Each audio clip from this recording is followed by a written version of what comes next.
बिस्मिल्लाहिर्रहमानिर्रहीम। अस्सलाम वालेकुम। आप देख रहे हैं अलिफ न्यूज़ और मैं हूं आपके साथ माजिद अली। शामिल करते हैं आज की हेडलाइन। सऊदी फरमरवा शाह सलमान बिन अब्दुल अजीज़ की अदालत के बायस मोहम्मद बिन सलमान ने मुल्क की जिम्मेदारियां संभाल ली।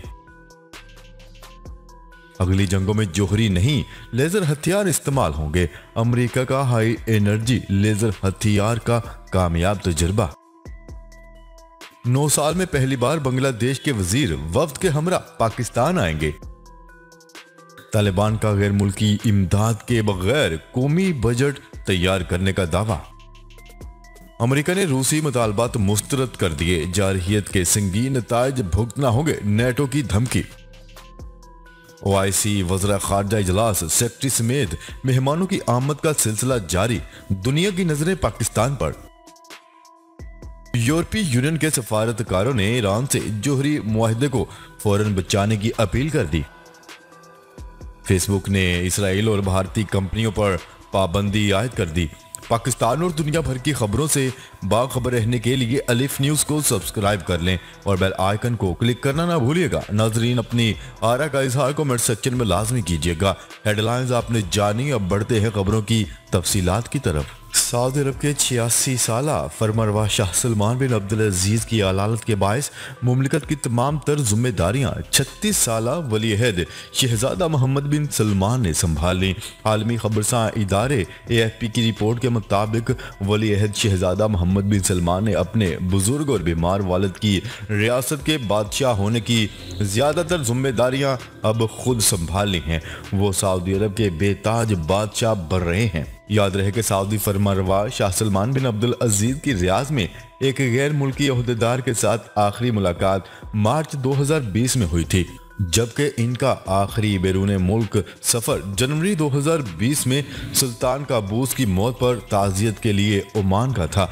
सऊदी बादशाह सलमान बिन अब्दुल अजीज 86 बरस के हो गए हैं और इनकी सेहत मुल्क की अहम जिम्मेदारियों का बोझ उठाने में रुकावट बन रही है, जबकि इस वक्त खुद रियासत में इस्लाहात के जरिए तेजी से तब्दीलियां आ रही हैं और खित्ते में भी हालात तब्दील हो रहे हैं। ऐसी सूरत हाल में 36 साला वली अहद शहजादा मोहम्मद बिन सलमान सदारती इजलासों, आलमी वफ्द और मौजूदीन के इस्तकबाल समेत मुमलिकत के तमाम कामों की इंजाम दही में मसरूफ नजर आ रहे हैं और ना सिर्फ अवामी बल्कि आलमी सतह पर शोहरत भी हासिल कर रहे हैं। अगरचे शहजादा मोहम्मद बिन सलमान जून 2017 में तख्त के वारिस के तौर पर अपनी तकर्री के बाद से ही डिफेक्टिव लीडर तस्वर किए जाते हैं, लेकिन रवा माह के अवाल में फ्रांसीसी सदर मैक्रोन से मुलाकात की और खलीज तावन कौंसिल के सरबराही इजलास की क़यादत ने इनकी अहमियत को बढ़ा दिया है। खबर के अगले हिस्से में बात करते हैं। खलीज अदन के बैनुल अक़वामी पानियों में अमरीकी बहरिया के जदीद तरीन हाई एनर्जी लेजर हथियारों का तजर्बा। गैर मुल्की खबरसां इदारे की रिपोर्ट के मुताबिक अमरीकी हुक्काम की तरफ से जारी करदा बयान में बताया गया है कि अमरीकी बहरी जहाज ने USS पोर्टलैंड पर नस्ब सार्ड स्टेट लेजर की मदद से एक साकत जमीनी निशाने को कामयाबी के साथ तबाह कर दिया। अमरीकी बहरिया ने इस टेस्ट की तस्वीर भी ट्विटर पर जारी कर दी, जिसको इन्वान दिया गया है कि ब्रिंग आउट द लेजर। इससे पहले मई 2020 को पोर्टलैंड पर नस्ब इस जदीद गन का तजर्बा किया गया था, जिससे बहरे ओकियानूस में एक छोटे ड्रोन तैयारे को नकारा बना दिया गया था। वाज़ेह है कि ईरान और इसराइल में हालात कशीदा हैं और इसराइल अमेरिका की मदद से ईरान पर हमला करने की तैयारियां कर रहा है। कई अरसा से ईरान और इसराइल एक दूसरे के बहरी जहाज़ों पर हमलों के इल्जामात भी लगा रहे हैं। अमरीकी बहरिया का 5वां बेड़ा खलीज ओमान, बहरा अहमर और बहरा हिंद के कुछ इलाकों पर मुहित 25 लाख मुरब्बा मील के इलाके में गश्त का जिम्मेदार है, जबकि इसका अड्डा बहरीन में वाक़ है। अमेरिका की जानिब से ये टेस्ट ऐसे मौका पर किया गया जब ईरान के जोहरी मुआहदे की बहाली के लिए वियना में बातचीत जारी है और कशीदगी की सतह भी बुलंद है।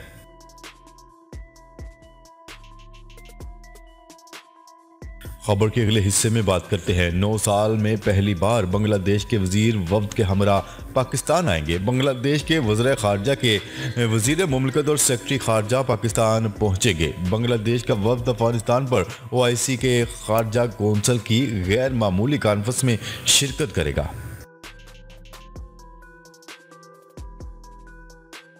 खबर के अगले हिस्से में बात करते हैं। तालिबान ने दावा किया है कि उन्होंने बगैर किसी गैर मुल्की इमदाद के माली साल 2022 का कौमी बजट तैयार कर लिया।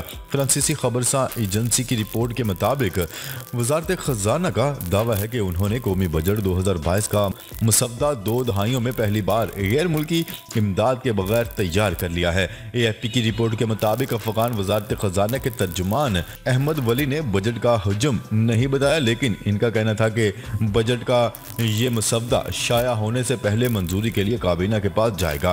गैर मुल्की खबरसा इदारे की रिपोर्ट के मुताबिक तर्जुमान अफगान वजारत खजाना का कहना था कि हम इस बजट को अपने मुल्क की आमदनी से तैयार करने की कोशिश कर रहे हैं और हमें यकीन है कि हम कर सकते हैं। वाज़ेह है कि रवां साल अगस्त में अफगानिस्तान में तालिबान के इक़्तिदार पर कब्जा करने के बाद गैर मुल्की माली इमदाद रोक दी गई थी, जबकि मगरबी मुल्कों ने तालिबान को बैरून मुल्क मौजूद अरबों डॉलर के असासों तक रसाई फराहम नहीं की।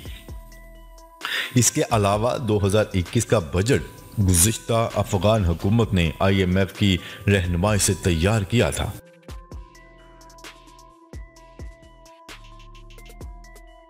खबर के अगले हिस्से में बात करते हैं। अमेरिका ने यूक्रेन के मामले पर रूसी मुतालबात को रद्द कर दिया। व्हाइट हाउस का कहना है कि अमेरिका यूरोपीय इत्तेहाद की तजावीज़ के बगैर बातचीत नहीं करेगा, जबकि नेटो ने कहा यूक्रेन के खिलाफ मजीद किसी भी जारहियत के संगीन नताज होंगे। चीनी खबरसा इदारे की रिपोर्ट के मुताबिक नेटो के सेक्रेटरी जनरल सोलनबर्ग ने ब्रसल्स में यूक्रेन के सदर से मुलाकात के दौरान कहा था कि हम रूस से सफारतकारी की तरफ वापस आने, कशीदगी में कमी लाने और यूक्रेन की खुद मुख्तारी और इलाकाई सालमियत का एहतराम करने का मुतालबा करते हैं। नेटो के सेक्रेटरी जनरल सोलनबर्ग ने खबरदार किया था कि यूक्रेन के खिलाफ मजीद किसी भी जारहियत के संगीन नताज होंगे और इसकी भारी कीमत चुकाना पड़ेगी। यूक्रेन के सदर का कहना था कि वो पुरअमन हल के हामी हैं और इन्हें यकीन है कि सफारती फॉर्मेट के मुज़ाकरात जीत जाएंगे।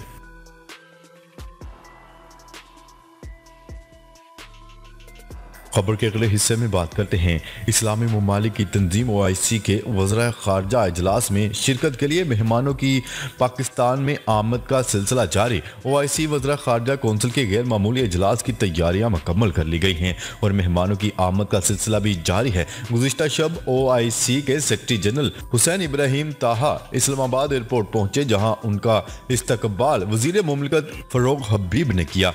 इस मौका पर हुसैन इब्राहिम ताहा ने कहा है कि पाकिस्तान ने पुरअमन और मुस्तहकम अफगानिस्तान के लिए बेहतरीन किरदार अदा किया है और OIC कॉन्फ्रेंस में अफगानिस्तान की सूरत हाल पर गौर किया जाएगा। बाद अज़ां OIC के सेक्रेटरी जनरल हुसैन इब्राहिम ताहा वफ़द के हमरा वजारत खारजा पहुंचे, जहां उनको वज़ीर खारजा शाह महमूद कुरैशी ने खुश आमदीद कहा और सेक्रेटरी जनरल OIC का मनसब संभालने पर हुसैन इब्राहिम ताहा को मुबारकबाद पेश की। OIC के नौमुंतखब सेक्रेटरी जनरल डॉक्टर यूसुफ बिन अहमद भी इस्लामाबाद पहुंच गए हैं। इस मौका पर इस्लामाबाद एयरपोर्ट पर खसूसी इंतजाम किए गए हैं। वज़ीर आज़म इमरान खान की ज़ेर सदारत तर्जमानों और पार्टी रहनुमाओं का इजलास भी हुआ, जिसमें मुल्क की सियासी सूरत हाल और OIC से मुतल्लिक अमूर पर तबादला ख्याल किया गया। वज़ीर ख़ारजा शाह महमूद कुरैशी ने गैर रस्मी गुफ्तगू के दौरान कहा है कि 19 दिसंबर को OIC वज़रा ख़ारजा कौंसिल का अहम इजलास होगा। OIC वज़रा ख़ारजा का इजलास 41 बरस कबल 1981 को पाकिस्तान में हुआ था। उन्होंने कहा है कि पाकिस्तान OIC को उम्मत की मौसर आवाज़ के तौर पर फ़रोग देने के लिए पुरअज़्म है, जबकि पाकिस्तान तंजीम की इक़्तिदार और मकासद की पासदारी के लिए भी पुरअज़्म है।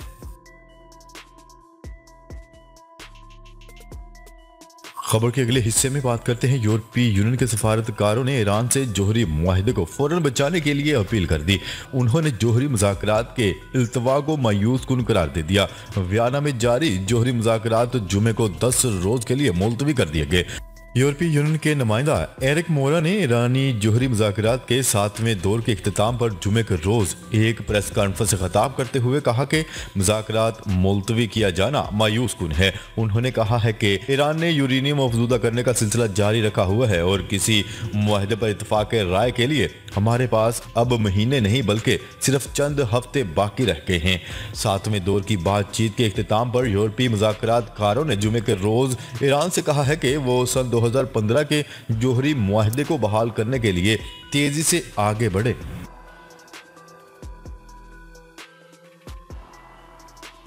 खबर के अगले और आखिरी हिस्से में बात करते हैं। फेसबुक की पेरेंट कंपनी मेटा ने जासूसी और दीगर गैर कानूनी साइबर सरगर्मियों में मुलव्वस कंपनियों पर पाबंदियां आयद कर दी। मीडिया रिपोर्ट के मुताबिक मेटा ने हैकिंग और मुलव्वस ग्रुपों से मुंसलिक 1500 फेसबुक और इंस्टाग्राम पेजेस को हटा दिया। फेसबुक ने 50,000 से ज्यादा अफराद को इंतबाह जारी कर दिया कि जिनके बारे में इसका ख्याल है कि 100 से ज्यादा ममालिक में जासूसी की कंपनियों ने इन्हें निशाना बनाया है। जासूसी में मुलव्वस कंपनियों में इसराइल की 4 और भारत की 1 कंपनी शामिल है। नाजरीन, अब तक के लिए इतना ही। मजीद खबरें लेकर बहुत जल्द आपकी खिदमत में हाजिर होंगे। तब तक के लिए अपना ख्याल रखिएगा। अल्लाह निगहबान। पाकिस्तान जिंदाबाद। पाकिस्तान आर्मी पाइंदाबाद।